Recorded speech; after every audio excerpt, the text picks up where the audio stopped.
Si vous aimez les vagues, si vous aimez le vent, si vous aimez la glisse, restez avec nous pour ce nouveau numéro des Passionnés.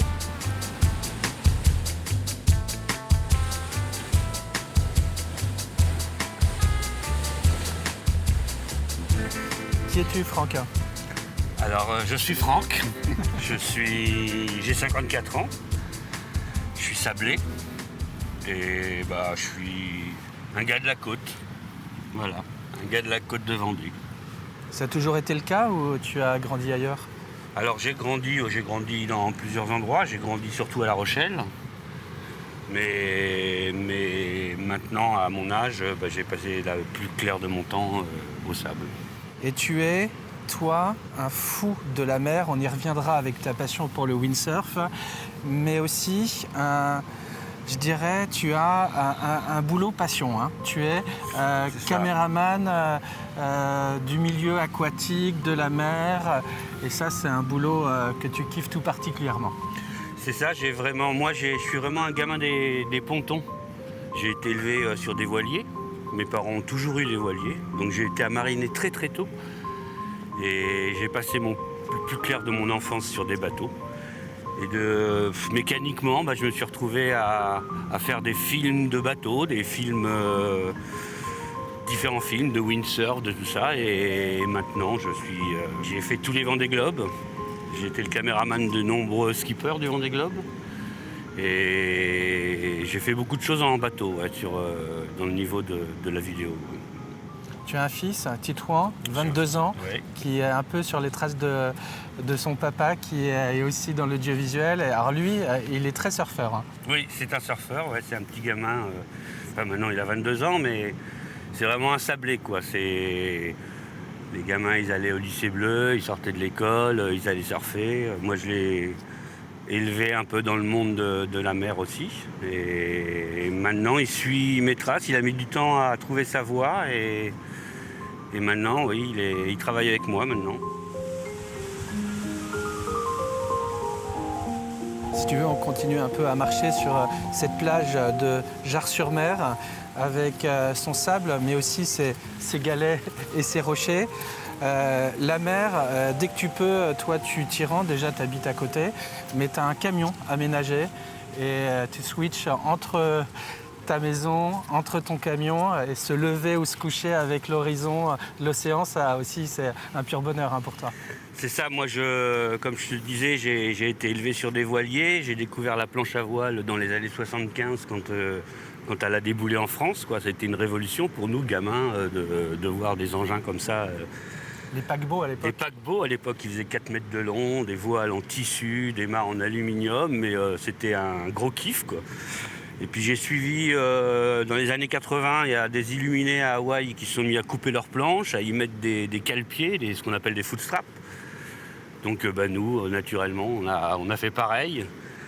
Et j'ai suivi comme ça toute l'évolution du windsurf. Et j'ai jamais lâché l'affaire. C'est vrai que dès qu'il y a une tempête, une dépression qui passe sur notre littoral, en règle générale, j'arrête toutes mes activités. Et puis je pars dans mon camion et naviguer sur des spots qui sont pas si secrets que ça, mais ça se passe souvent dans le sud Vendée. Le but ultime, c'est d'aller chercher déjà un spot, une plage, de chercher à ce que le vent soit sideshore. Ce qu'on appelle sideshore, c'est du vent parallèle à la plage, qui nous permet de sauter les vagues quand on part de la plage et de les surfer quand on revient. Et donc voilà, c'est ça le but du windsurf dans les vagues. C'est pas non plus d'aller naviguer dans les tempêtes, c'est pas là où on s'éclate le plus, mais c'est là quand il y a 25 nœuds, 2 mètres de vagues, 3 mètres de vagues, et puis du soleil, là c'est parfait, quoi. Là, c'est là où tous les éléments sont réunis pour y trouver les sensations que tu cherches, finalement. C'est ça, c'est une sensation d'être en vie surtout. De s'évader, oui, mais c'est aussi une façon de vivre, c'est vraiment une façon de vivre le windsurf. On est tout le temps à l'affût des coups de vent, quoi, et donc toute notre vie tourne autour de ce qu'on appelle Wind Guru. Nous, c'est tous les fichiers météo qui vont nous dire tel jour il y aura 30 nœuds, donc ça sera bon. Et là on y va. Tout le monde suit les mêmes fichiers météo, donc on sait tous que ça sera à cet endroit que ça va marcher. Donc tu as toute la Vendée qui déboule sur le spot, et puis on se retrouve là, mais quelquefois on ne se voit pas pendant 3 mois, parce qu'il n'y a pas eu de vent pendant 3 mois. C'est un peu comme les marins, hein. On sort quand il y a du vent, quoi.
Alors pour toi qui as beaucoup voyagé dans le monde entier, déjà en Vendée, on est bien pour pratiquer le windsurf. Alors on n'a rien à envier à plein de spots européens, mais même peut-être mondiaux, alors, sauf effectivement Hawaï.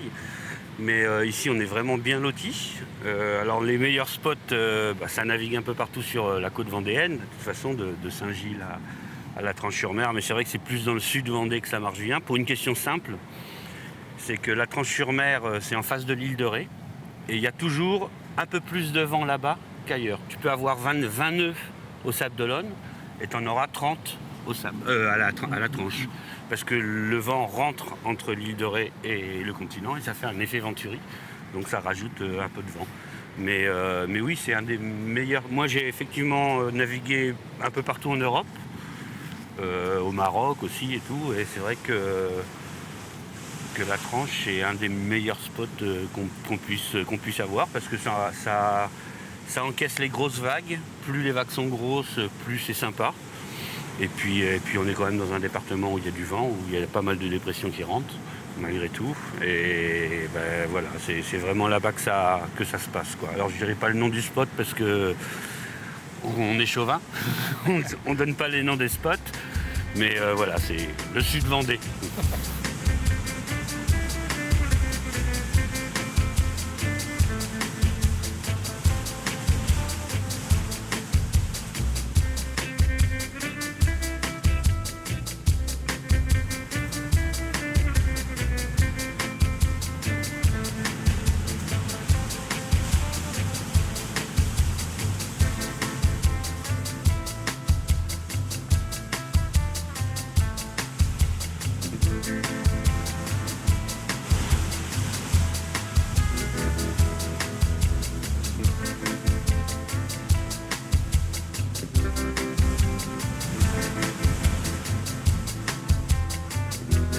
Au-delà des sensations que tu recherches, toi, dans la pratique du windsurf, tu aimes bien aussi te poser, te retrouver seul avec ces éléments en mode un peu plus tranquille. Je pense à ton camion aménagé, des vues sur l'horizon, les grands espaces. Ça, tu aimes ça tout particulièrement aussi, hein. Ça, je crois que c'est mon côté marin. Moi, j'aime bien dormir dans la tempête. J'aime bien être dans mon petit cocon et dormir dans la tempête. Et c'est vrai que généralement, quand il y a des coups de vent qui arrivent, je rentre pas le soir chez moi. Je reste dans mon camping-car sur le spot. Déjà pour être le premier à l'eau le lendemain matin, avant que tout le monde arrive. Et puis aussi parce que j'aime bien ça, me faire mes balades le soir dans la tempête, le cirer sur le dos et puis après rentrer dans ton petit camion au chaud, te faire ta popote et puis te dire que demain ça va être top, quoi.